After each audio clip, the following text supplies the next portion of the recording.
Hello दोस्तों, welcome back to my YouTube channel Medcore medical lecture. दोस्तों, स्वागत है आपका एक और इन्फॉर्मेटिव हेल्थ वीडियो में। आज हम बात करने वाले हैं एक ऐसे सिरप के बारे में जो हर घर में एक मेडिकल बॉक्स का एक हिस्सा होता है। जी, हम बात करें डाइजिन सिरप के बारे में।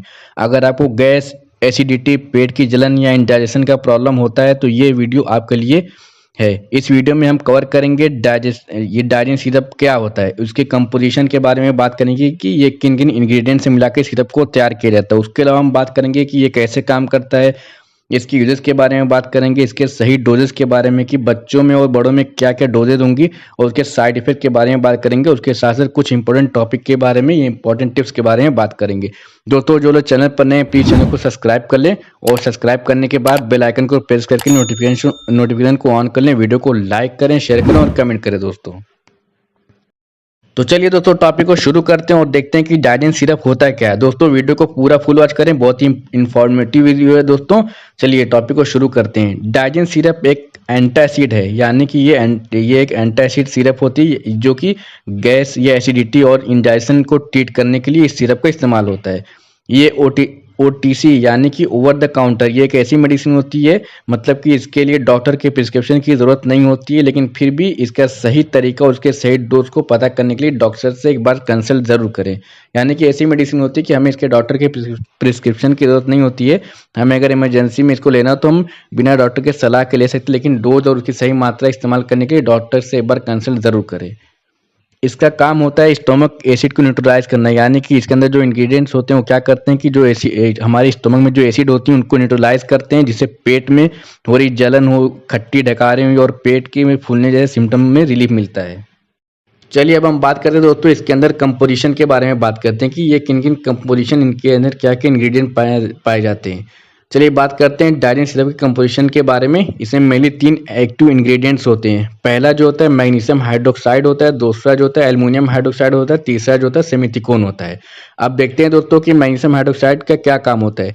ये एक एंटासिड होता है जो एक्स्ट्रा एसिड को क्या करता है, न्यूट्रल करता है, यानी कि हमारे स्टोमक में जो एक्स्ट्रा एंटासिड बनती हैं उनको क्या करता है, ये मैग्नीशियम हाइड्रोक्साइड उसको न्यूट्रलाइज करता है।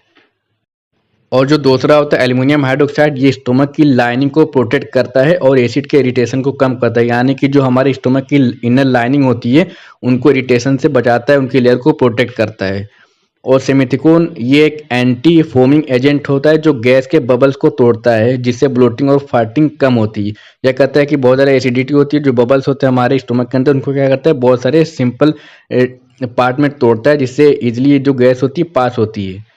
इन तीनों इन तीनों मिलकर एसिड कंट्रोल करते हैं, जैसे कि गैस रिलीफ होता है और डाइजेशन इंप्रूव करने में काम करते हैं।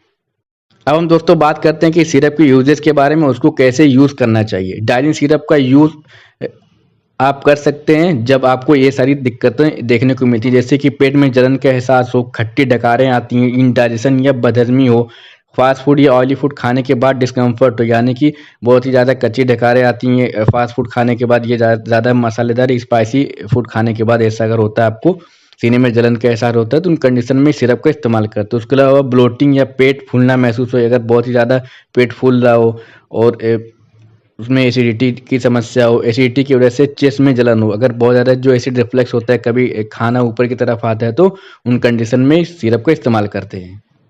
अब हम दोस्तों बात करते हैं इसके डोजेस के बारे में। पहले हम बात करेंगे एडल्ट डोज के बारे में, उसके बाद देखेंगे चिल्ड्रन में कितना डोज होता है। तो अगर कोई 18 प्लस अगर कोई पर्सन है तो उसको हम 2 टीस्पून देंगे, यानी कि 10 ml देंगे। उसको कब लेना है, खाना खाने के बाद या जब एसिडिटी गैस हो तब ले सकते हैं। फ्रीक्वेंसी की बात करें तो दिन में मैक्सिमम 2 से 3 बार ले सकते हैं।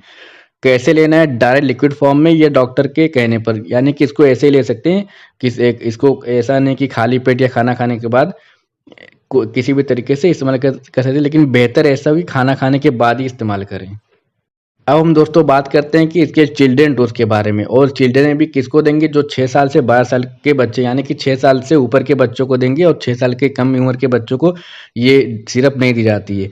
इस बच्चों के डोज की बात करें तो इसको 5 ml दिन में 2 से 3 बार दे सकते हैं। इनको भी खाना खाने के बाद देना चाहिए। फ्रीक्वेंसी की बात करें तो दिन में 2 बार तक लेना चाहिए, और अगर ज़्यादा गाइडेंस के लिए डॉक्टर से कंसल्ट करके पूछ कर लेना चाहिए। अब हम दोस्तों बात करते हैं कि सिरप के लेने के बाद क्या क्या साइड इफेक्ट देखने को मिल सकते हैं या क्या नुकसान हो सकते हैं। जनरली डायजीन एक सेफ सिरप होती है, यानी कि एक सेफ सिरप होती है, लेकिन कुछ लोगों को कुछ साइड इफेक्ट देखने को मिल सकते हैं। जैसे कि कॉमन साइड इफेक्ट के बारे में बात करें तो कॉन्स्टिपेशन देखने की समस्या मिल सकती है, जो उसके अंदर जो इंग्रेडिएंट पाया जाता है एल्यूमिनियम, उसकी वजह से। और डायरिया स्टार्ट हो सकता है मैग्नीशियम की वजह से। गैस या माइल्ड ब्लोटिंग का एहसास हो सकता है और मेटालिक टेस्ट मुंह में फील हो सकता है, यानी कि जो मुंह में मेटालिक टेस्ट जैसा एहसास हो सकता है। और उसके सीरियस साइड इफेक्ट के बारे में बात करें जो रेयर केसेस में देखने को मिलता है, जैसे कि किडनी प्रॉब्लम, अगर किडनी ऑलरेडी वीक हो तो। उसके अलावा लॉन्ग टर्म यूज से कैल्शियम एब्जॉर्प्शन कम हो जाता है, यानी कि अगर हम हमारी बॉडी में जो कैल्शियम एब्जॉर्प्शन होता है, इसको बहुत ही लॉन्ग टर्म यूज करने से उसके एब्जॉर्प्शन में इंटरफेरेंस पैदा हो जाती है, यानी कि वो एब्जॉर्ब नहीं करता है कैल्शियम को। अब हम बात करते हैं कि सिरप के ओवरडोज लेने के बाद क्या क्या क्या दिक्कतें हो सकती है, उसके इमरजेंसी टिप्स में हम क्या कर सकते हैं। अगर गलती से ज़्यादा क्वांटिटी ले लिया जाए तो लूज मोशन स्टार्ट हो सकता है। उसके अलावा जनरलाइज्ड वीकनेस, यानी कि वीकनेस का एहसास हो सकता है, कन्फ्यूजन हो सकता है, जो कि बहुत ही रेयर है।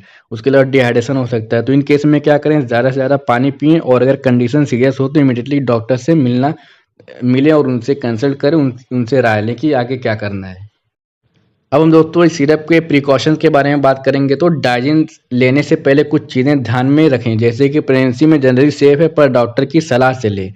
किडनी पेशेंट डॉक्टर से कंसल्ट ज़रूर करें। एंटीबायोटिक जैसे आयरन टैबलेट या कोई और मेडिसिन ले रहे हैं तो डाइजिन लेने से पहले 1-2 घंटे का गैप ज़रूर रखें। यानी कि अगर आप कोई आयरन सप्लीमेंट ले रहे हैं, एंटीबायोटिक का इस्तेमाल कर रहे हैं, कोई अगर आपको वायरल इन्फेक्शन या बैक्टीरियल इन्फेक्शन वगैरह हो गए, तो उन सारी टैबलेट लेने और ये डाइजिन सिरप लेने के बीच में कम से कम 1 से 2 घंटे का गैप ज़रूर रखें। और ये सिरप सिर्फ सिम्प्टोमेटिक रिलीफ के लिए है, रूट कॉज का ट्रीटमेंट नहीं करता। यानी कि अगर आपको कुछ ऐसा होता है तो ये, अगर किसी को लंबे टाइम से ऐसी समस्या है, एसिडिटी, ब्लोटिंग की, हार्टबर्न की, तो उनको ट्रीट नहीं करेगा। ये बस सिम्प्टोमेटिक ट्रीटमेंट के लिए, इसके कॉज को दूर नहीं करेगा अगर आपको ऐसी कोई समस्या है काफ़ी टाइम से तो। चलिए दोस्तों, हमारा टॉपिक यहाँ पे खत्म होता है। अब मिलेंगे हमारी न्यू वीडियो में नए टॉपिक के साथ। जो लोग चैनल पर नए हैं दोस्तों, चैनल को सब्सक्राइब कर लें, वीडियो को लाइक करें, शेयर करें और कमेंट करें।